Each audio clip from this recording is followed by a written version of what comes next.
ಸಂಪುಟ ಪುನರ್ರಚನೆ ವಿಚಾರ ಚರ್ಚೆಯಾಗಿದ್ದಾಯಿತು. ಇದೀಗ ಹೈಕಮಾಂಡ್ ನಾಯಕರು ರಿಪೋರ್ಟ್ ಕಾರ್ಡ್ ಕೂಡ ಕೇಳಿದ್ದಾಯಿತು. ಇದೀಗ ಪರ್ಫಾರ್ಮೆನ್ಸ್ ರಿಪೋರ್ಟ್ಗೆ ಮಿನಿಸ್ಟರ್ಗಳು ಬೆಚ್ಚಿ ಬಿದ್ರ ಅನ್ನುವಂತಹ ಪ್ರಶ್ನೆ ಎದುರಾಗ್ತಾ ಇದೆ. ಸಿಎಂ ಮನೆಗೆ ಒಬ್ಬೊಬ್ಬರೇ ಸಚಿವರು ಓಡೋಡಿ ಬರ್ತಾ ಇದ್ದಾರೆ. ಒಬ್ಬೊಬ್ಬರೇ ಶಾಸಕರು ಸಚಿವರು ಸಿಎಂ ನಿವಾಸಕ್ಕೆ ಧಾವಿಸಿ ಬರ್ತಾ ಇದ್ದಾರೆ. ಸಂಕ್ರಾಂತಿ ಹಬ್ಬದ ಶುಭಾಶಯದ ನೆಪದಲ್ಲಿ ರಾಜಕೀಯ ಭವಿಷ್ಯದ ಬಗ್ಗೆ ಚರ್ಚೆ ಮಾಡೋದಕ್ಕೆ ಸಿಎಂ ಸಿದ್ದರಾಮಯ್ಯ ಅವರನ್ನ ಭೇಟಿಯಾಗೋದಕ್ಕೆ ಬರ್ತಾ ಇದ್ದಾರೆ. ನಿನ್ನೆ ಸಭೆಯಲ್ಲಿ ಪರ್ಫಾರ್ಮೆನ್ಸ್ ರಿಪೋರ್ಟ್ ಬಗ್ಗೆ ಚರ್ಚೆಯಾಗಿತ್ತು. ನಿನ್ನೆ ನಡೆದಂತಹ ಸಿಎಲ್ಪಿ ಸಭೆಯಲ್ಲಿ ಯಾರ್ಯಾರ ಪರ್ಫಾರ್ಮೆನ್ಸ್ ಯಾವ ರೀತಿಯಾಗಿದೆ, ಪರ್ಫಾರ್ಮೆನ್ಸ್ ಒಂದು ರೀತಿ ಸರಿಯಾಗಿ ಇಲ್ಲದೇ ಇದ್ರೆ ಅವರನ್ನ ಕೈ ಬಿಡಬೇಕಾಗತ್ತೆ ಅನ್ನುವಂತಹ ಎಚ್ಚರಿಕೆ ಕೊಟ್ಟಿದ್ರು. 2 ತಿಂಗಳ ಕಾಲಾವಕಾಶವನ್ನು ಕೂಡ ಸುರ್ಜೇವಾಲಾ ಅವರು ಕೊಟ್ಟಿದ್ರು. ಹೀಗಾಗಿ ಹೈಕಮಾಂಡ್ ನಿರ್ಧಾರಕ್ಕೆ ಸಚಿವರು ಒಂದು ರೀತಿಯಾಗಿ ಬೆಚ್ಚಿ ಬಿದ್ದಿದ್ರು. ಇದೀಗ ಸಿಎಂ ಸಿದ್ದರಾಮಯ್ಯ ಅವರ ನಿವಾಸಕ್ಕೆ ಒಬ್ಬೊಬ್ಬರೇ ಧಾವಿಸಿ ಬರ್ತಾ ಇದ್ದಾರೆ. ಯಾಕಂದ್ರೆ ಈಗಾಗಲೇ ರಿಪೋರ್ಟ್ ಕಾರ್ಡು ಹೈಕಮಾಂಡ್ ನಾಯಕರಿಗೆ ಸಲ್ಲಿಕೆಯಾಗಿದೆ. ಯಾರ್ಯಾರು ಏನೇನು ಕೆಲಸ ಮಾಡಿದ್ದಾರೆ, ಯಾರ್ಯಾರ ಪರ್ಫಾರ್ಮೆನ್ಸ್ ಯಾವ ರೀತಿಯಾಗಿದೆ, ಈ ಎಲ್ಲ ವಿಚಾರಗಳಿಗೆ ಸಂಬಂಧಪಟ್ಟಂತೆ ರಿಪೋರ್ಟ್ ಹೋಗಿದೆ. ಈ ರಿಪೋರ್ಟ್ಗೆ ಮಿನಿಸ್ಟರ್ಸ್ಗಳು ಬೆಚ್ಚಿ ಬಿದ್ರ ಅನ್ನುವಂತಹ ಒಂದು ಪ್ರಶ್ನೆ ಈಗ ಕಾಡ್ತಾ ಇರುವಂಥದ್ದು. ಯಾಕಂದ್ರೆ ಸಂಕ್ರಾಂತಿ ಶುಭಾಶಯದ ನೆಪದಲ್ಲಿ ಸಿಎಂ ಸಿದ್ದರಾಮಯ್ಯ ಅವರ ನಿವಾಸಕ್ಕೆ ಧಾವಿಸಿ ಬರ್ತಾ ಇದ್ದಾರೆ. ಸಚಿವರ ಕಾರ್ಯವೈಖರಿಗೆ 60 ದಿನ ಟೈಮ್ ಅನ್ನು ಕೊಟ್ಟಿದೆ ಸುರ್ಜೇವಾಲಾ ಅವರ ಟೀಮು. ಸುರ್ಜೇವಾಲಾ ಅವರು 60 ದಿನ ಟೈಮ್ ಕೊಟ್ಟಿದ್ದಾರೆ. ಹೀಗಾಗಿ 60 ದಿನದಲ್ಲಿ ಏನು ಮಾಡಬೇಕು, ಮುಂದಿನ ಭವಿಷ್ಯ ಹೇಗೆ, ತಮ್ಮ ಒಂದು ಖಾತೆಯಲ್ಲಿ ಇರುವಂತಹ ದುಡ್ಡೆಷ್ಟು, ಅಭಿವೃದ್ಧಿ ಏನೆಲ್ಲ ಮಾಡಬೇಕು, ಈವರೆಗೆ ಮಾಡಿರುವಂತಹ ಕೆಲಸ ಏನು, ಈ ಎಲ್ಲ ವಿಚಾರಗಳಿಗೆ ಸಂಬಂಧಪಟ್ಟಂತೆ ಸಿಎಂರನ್ನ ಭೇಟಿಯಾಗಿ ಚರ್ಚೆ ಮಾಡೋದಕ್ಕೆ ಮುಂದಾಗಿದ್ದಾರೆ. ಸುರ್ಜೇವಾಲಾ ಡೆಡ್ಲೈನ್ಗೆ ಹೆದರಿ ಸಿಎಂ ಸಿದ್ದರಾಮಯ್ಯ ಅವರನ್ನು ಸಚಿವರು ಭೇಟಿಯಾಗಿದ್ದಾರೆ. ಏನು ಮಾಡಬೇಕು ಮುಂದೆ ಅಂತ, ಮುಂದಿನ 2 ತಿಂಗಳು ಏನು ಮಾಡಲಿ ಅಂತ ಸಿಎಂ ಸಿದ್ದರಾಮಯ್ಯ ಅವರ ಬಳಿಯಲ್ಲಿ ಚರ್ಚೆ ಮಾಡಿದ್ದಾರೆ. ಸುರ್ಜೇವಾಲಾ ಅವರ ಜೊತೆಯಲ್ಲಿ ಪ್ರತ್ಯೇಕ ಮಾತುಕತೆ ಮುಖಂಡರು ಮಾಡಿದರು, ಪ್ರತ್ಯೇಕವಾಗಿ ಮಾತುಕತೆ ಕೂಡ ನಡೆಸಿದರು. ಇದೀಗ ಸಿಎಂ ಸಿದ್ದರಾಮಯ್ಯ ಅವರ ಮನೆಗೆ ಆಗಮಿಸಿ ಅವರ ಆಪ್ತ ಸಚಿವರು ಚರ್ಚೆ ಮಾಡ್ತಾ ಇದ್ದಾರೆ. ಸಿಎಂ ಜೊತೆ ಸಮಾಲೋಚನೆ ಮಾಡಿದ ಬಳಿಕ ಎಂ.ಬಿ. ಪಾಟೀಲ್ ಅವರು ಅಲ್ಲಿಂದ ತೆರಳಿದ್ದಾರೆ. ಮುಂದೇನು ಮಾಡಬೇಕು ಅನ್ನುವಂತಹ ವಿಚಾರಕ್ಕೆ ಸಂಬಂಧಪಟ್ಟಂತೆ ಚರ್ಚೆ ಮಾಡಿದ್ದಾರೆ. ಯಾಕಂದರೆ ಇರುವಂಥದ್ದು 60 ದಿನ ಮಾತ್ರ. 60 ದಿನದಲ್ಲಿ ಏನು ಪರ್ಫಾರ್ಮೆನ್ಸ್ ತೋರಬೇಕು, ನಾವು ಏನು ಮಾಡಬೇಕು ನಮ್ಮ ಖಾತೆಯಲ್ಲಿ. ಯಾಕಂದರೆ ಈವರೆಗೆ ಇದ್ದಂತಹ ಸಮಯಾವಕಾಶವನ್ನು ಕಳೆದುಕೊಂಡಿದ್ದಾಯಿತು. ಮುಂದೆ ನಾವು ಏನು ರಿಪೋರ್ಟ್ ಕಾರ್ಡ್ ಕೊಡಬೇಕು, ಈ ಎಲ್ಲ ವಿಚಾರಗಳಿಗೆ ಸಂಬಂಧಪಟ್ಟಂತೆ ಚರ್ಚೆ ಮಾಡಿದ್ದಾರೆ. ಎಂ.ಬಿ. ಪಾಟೀಲ್ ಅವರು ಕೂಡ ಆಗಮಿಸಿದರು. ಎಂ.ಬಿ. ಪಾಟೀಲ್ ಅವರು ಕೂಡ ಸಿಎಂ ಸಿದ್ದರಾಮಯ್ಯ ಅವರ ಜೊತೆಯಲ್ಲಿ ಚರ್ಚೆ ಮಾಡಿದ್ದಾರೆ. ಈಗಾಗಲೇ ರಿಪೋರ್ಟ್ ಕಾರ್ಡ್ ಹೋಗಿದೆ. ಮುಂದಿನ ದಿನಗಳಲ್ಲಿ ತಮ್ಮ ಪರ್ಫಾರ್ಮೆನ್ಸ್ಗೆ ಸಂಬಂಧಪಟ್ಟಂತೆ ಯಾವ ರೀತಿಯಾಗಿ ಕೆಲಸ ಮಾಡಬೇಕು, ಅದೇ ರೀತಿಯಾಗಿ ಹೈಕಮಾಂಡ್ ನಾಯಕರ ಗಮನ ಯಾವ ರೀತಿಯಾಗಿ ಇದನ್ನು ಸೆಳಿಬೇಕು, ಈ ಎಲ್ಲ ವಿಚಾರಗಳಿಗೆ ಸಂಬಂಧಪಟ್ಟಂತೆ ಸಿಎಂ ಸಿದ್ದರಾಮಯ್ಯ ಅವರ ಜೊತೆಯಲ್ಲಿ ಚರ್ಚೆ ಮಾಡಿದ್ದಾರೆ ಅನ್ನುವಂತಹ ಮಾತುಗಳು ಕೇಳಿಬರ್ತಾ ಇದೆ.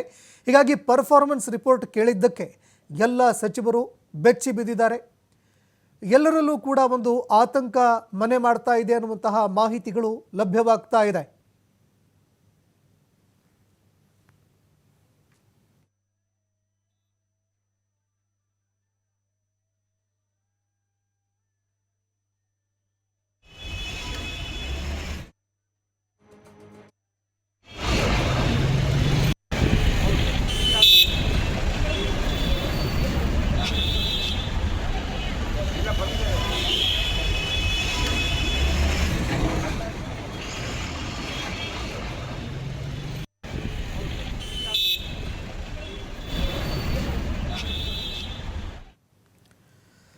ಈ ಬಗ್ಗೆ ಮತ್ತಷ್ಟು ಮಾಹಿತಿ ಕೊಡ್ತಾ ಹೋಗ್ತಾರೆ ಪ್ರತಿನಿಧಿ ಎಲ್.ಎನ್. ಸ್ವಾಮಿ ನೇರ ಸಂಪರ್ಕದಲ್ಲಿ ಜಾಯ್ನ್ ಆಗಿದ್ದಾರೆ.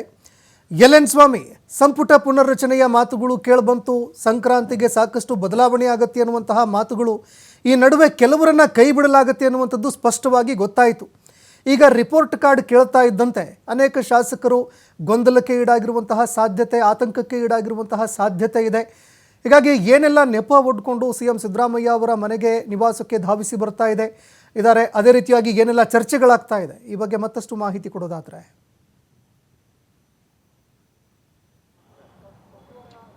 ಸಂತೋಷ್, ಇವತ್ತು ಸಂಕ್ರಾಂತಿ ಹಬ್ಬ ಹಿನ್ನೆಲೆ ಸಿಎಂ ಸಿದ್ದರಾಮಯ್ಯನವರಿಗೆ ಶುಭ ಕೋರೋದಕ್ಕೆ ಸಾಕಷ್ಟು ಶಾಸಕರು ಸೇರಿದಂತೆ ಸಚಿವರು ಆಗಮಿಸುತ್ತಿದ್ದಾರೆ. ಅದರಲ್ಲಿ ಪ್ರಮುಖವಾಗಿ ಸಚಿವ MB ಪಾಟೀಲ್ ಹಾಗೂ ಸತೀಶ್ ಜಾರಕಿಹೊಳಿ ಸೇರಿದಂತೆ ಬೈರತಿ ಸುರೇಶ್ ಕೂಡ CM ಕಾವೇರಿ ನಿವಾಸಕ್ಕೆ ಆಗಮಿಸಿದ್ರು. ಇಲ್ಲಿ ಸಂಕ್ರಾಂತಿ ಹಬ್ಬ ಶುಭವನ್ನು ಕೋರಿದ್ರು.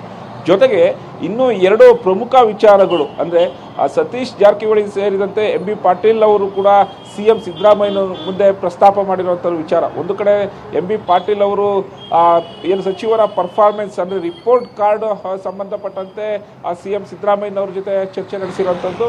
ನಿನ್ನೆ CLP ಮೀಟಿಂಗ್ನಲ್ಲೂ ಕೂಡ ಇದೇ ಪ್ರಮುಖವಾಗಿ ಚರ್ಚೆ ಆಗಿರುವಂಥದ್ದು ವಿಚಾರ. ಅಂದರೆ ಸಚಿವರ ರಿಪೋರ್ಟ್ ಕಾರ್ಡನ್ನು ಕೊಡಬೇಕು ಹೈಕಮಾಂಡ್ ನಾಯಕರಿಗೆ. AICC ಅಧ್ಯಕ್ಷರಾದಂಥ ಮಲ್ಲಿಕಾರ್ಜುನ್ ಖರ್ಗೆ ಸೇರಿದಂತೆ ರಾಹುಲ್ ಗಾಂಧಿ ಹಾಗೂ ಸೋನಿಯಾ ಗಾಂಧಿ ಅವರಿಗೆ ಒಪ್ಪಿಸಬೇಕು ಎಂಬ ವಿಚಾರಗಳು ಸಾಕಷ್ಟು ಚರ್ಚೆ ಆಗ್ತಾ ಇದೆ. ಅದರಂತೆ ಈಗಾಗಲೇ ಸಚಿವರ ಒಂದು ಪರ್ಫಾರ್ಮೆನ್ಸ್ ರಿಪೋರ್ಟ್ ಕಾರ್ಡನ್ನು ಈಗಾಗಲೇ ಹೈಕಮಾಂಡ್ ನಾಯಕರಿಗೂ ತಲುಪಿದೆ ಎಂಬ ಮಾಹಿತಿಗಳು ಕೂಡ ಲಭ್ಯ ಆಗ್ತಾ ಇರುವಂಥದ್ದು. ನಿನ್ನೆ CLP ಸಭೆಯಲ್ಲಿ ಸಾಕಷ್ಟು ಚರ್ಚೆ ಆಗ್ತಾ ಇದೆ. ಯಾಕೆಂದರೆ ಸಂಕ್ರಾಂತಿ ಬಳಿಕ ಕಾಂಗ್ರೆಸ್ ವಲಯದಲ್ಲಿ ಸಾಕಷ್ಟು ಬದಲಾವಣೆ ಆಗುತ್ತೆ ಎಂಬ ವಿಚಾರಗಳು ಕೂಡ ಪಕ್ಷದ ಆಂತರಿಕ ವಲಯದಲ್ಲಿ ಚರ್ಚೆ ಆಗ್ತಾ ಇದೆ. ಒಂದು ಕಡೆ ಕೆಲ ಸಚಿವರನ್ನ ಕೈ ಬಿಡಬೇಕು, ಹೊಸಬರಿಗೆ ಅವಕಾಶ ಕೊಡಬೇಕು ಎಂಬ ಚರ್ಚೆ ಶುರುವಾಗಿದೆ ಈಗಾಗಲೇ.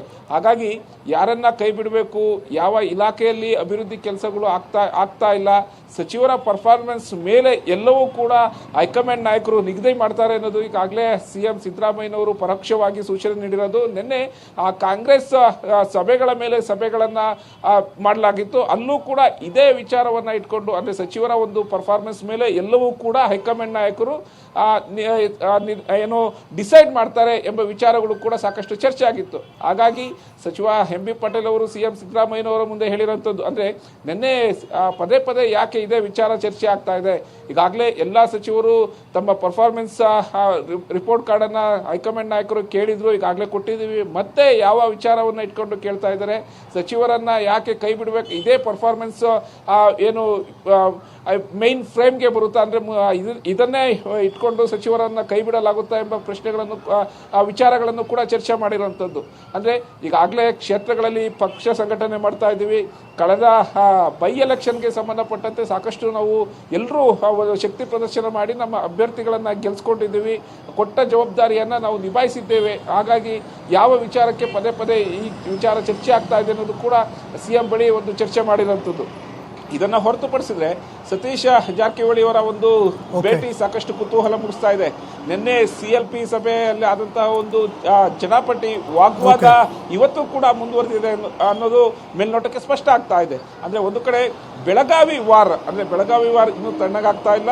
ಸಚಿವೆ ಲಕ್ಷ್ಮೀ ಹೆಬ್ಬಾಳ್ಕರ್ ಹಾಗೂ ಸಚಿವ ಸತೀಶ್ ಜಾರಕಿಹೊಳಿ ನಡುವೆ ನಡೆದಂತ ಒಂದು ಜಟಾಪಟಿ ಅಂದ್ರೆ ಬೆಳಗಾವಿ ಕಾಂಗ್ರೆಸ್ ಕಚೇರಿಗೆ ಸಂಬಂಧಪಟ್ಟಂತೆ ನಾನು ಅಧಿಕಾರಕ್ಕೆ ಬಂದಾದ ಮೇಲೆ ಕಚೇರಿ ಕಟ್ಟಿಸಿದ್ದೇನೆ ಎಂಬ ಹೇಳಿಕೆ ಸತೀಶ್ ಜಾರಕಿಹೊಳಿಗೆ ಸಾಕಷ್ಟು ಆಕ್ರೋಶ ಬರಲಿಕ್ಕೆ ಕಾರಣ ಆಗಿತ್ತು. ಅದೇ ವಿಚಾರವನ್ನ ಇಟ್ಕೊಂಡು ಇವತ್ತು CM ಸಿದ್ದರಾಮಯ್ಯನವ್ರನ್ನ ಭೇಟಿ ಮಾಡಿದ್ದಾರೆ. ಹೈಕಮಾಂಡ್ ಬಳಿ ಕೂಡ ಇದನ್ನ ಪ್ರಸ್ತಾಪ ಮಾಡಬೇಕು, ನಾವು ಪ್ರಸ್ತಾಪ ಮಾಡ್ತೀವಿ. ಯಾಕೆಂದ್ರೆ ಪಕ್ಷಕ್ಕಾಗಿ ನಾವು ದುಡಿದಿದ್ದೀವಿ, ಸಾಕಷ್ಟು ಫಂಡ್ ಅನ್ನ ಕೊಟ್ಟಿದ್ದೀವಿ, ಹಾಗಾಗಿ ನಮ್ಮ ಮೇಲೆ ಇಲ್ಲ ಸಲ್ಲದ ಆಪಾದನೆ ಹೊರಿಸ್ತಾ ಇದ್ದಾರೆ ಎಂಬ ವಿಚಾರವನ್ನ CM ಸಿದ್ದರಾಮಯ್ಯರ ಮುಂದೆ ಚರ್ಚೆ ಮಾಡಿರೋ ಮಾಹಿತಿ ಕೂಡ ಲಭ್ಯ ಆಗ್ತಾ ಇರುವಂತದ್ದು. ಸಂತೋಷ್, ಧನ್ಯವಾದಗಳು LN ಸ್ವಾಮಿ ನಿಮ್ಮೆಲ್ಲ ಮಾಹಿತಿಗೆ.